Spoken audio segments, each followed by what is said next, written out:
ఇవాళ తీన్మార్ మల్లన్న సర్వేని వ్యతిరేకించిందంటే నేను ఒకే ఒక్క కారణం అని చేరేటప్పుడు కూడా చెప్పినా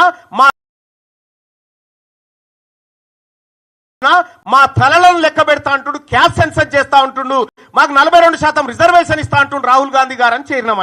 ఆయన ఆలోచన మేరకు, రేవంత్ రెడ్డి గారు పిలుపు మేరకు కాదు కదా నేను చేరింది, ఆయన ఆలోచన మేరకు చేరినాం. అదే నాయకుడు రాహుల్ గాంధీ గారు పార్లమెంట్ లో మొన్న మాట్లాడుకుంటూ ఓ బీసీ నాయకులారా, బీసీ ఎంపీలారా, మీకు అన్యాయం జరుగుతుంటే మీరు మాట్లాడరా అని చెప్పిండు. మరి ఆయన చెప్పింది నేను చేస్తా ఉన్నా, ఆయన చెప్పిందే నేను చేస్తా ఉన్నా. చేస్తున్నటువంటి సందర్భంలో బీసీ ఉద్యమం బలపడతా ఉంది, బీసీలందరిని ఐక్యం చేస్తా ఉన్నారు, దీన్ని ఎట్లయినా అణచివేయాలనేటువంటి ఒక కార్యక్రమం చేస్తా ఉన్నారు. ఈ చరిత్ర ఇటువంటి ఓళ్ళని కొన్ని వందల మందిని చూసింది ఈ గడ్డ, ఈ నేల. అందరం ఎంతకాలం భూమి మీద బతకడానికి రాలే.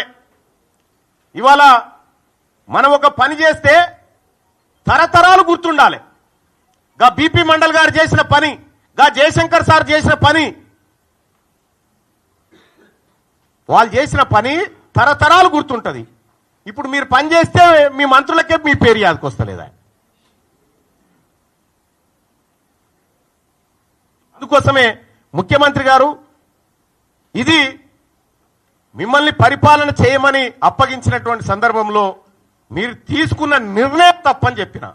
తీన్మార్ మల్లన్న తగలబెట్టింది కులగణన సర్వే రిపోర్టు తగలబెట్టిన నేను. ఇలా తీన్మార్ మల్లన్న ఏం చేసిండో 2018లో 2011లో రాహుల్ గాంధీ గారు కూడా అదే చేశాడు. Manmohan Singh government UPA 2 government తీసుకొచ్చిన ఆర్డినెన్స్ చింపి చెత్తబుట్టలో బారేసిండు. ఇలా నేను చేసింది గదే. మన నాయకుడు రాహుల్ గాంధీ గారేమో మీరు నోరు విప్పండి మీకు అన్యాయం జరుగుతుంది అంటాడు. ఇక్కడనే మీరు నోరు ఇస్తా ఉన్నారు బీసీలై. లేటెస్ట్ న్యూస్ తెలుగు మరియు ఇంగ్లీష్ అప్డేట్స్ కోసం ఇప్పుడే క్యూన్యూస్ అఫీషియల్ యాప్ ని ప్లే స్టోర్ నుండి డౌన్లోడ్ చేసుకోండి. సరికొత్త సమాచారాల కోసం క్యూన్యూస్ వెబ్సైట్ ని ఫాలో అవ్వండి. ఛానల్లో ప్రాంతీయ, జాతీయ, అంతర్జాతీయ వార్తలు వీక్షించండి. లైక్ చేయండి.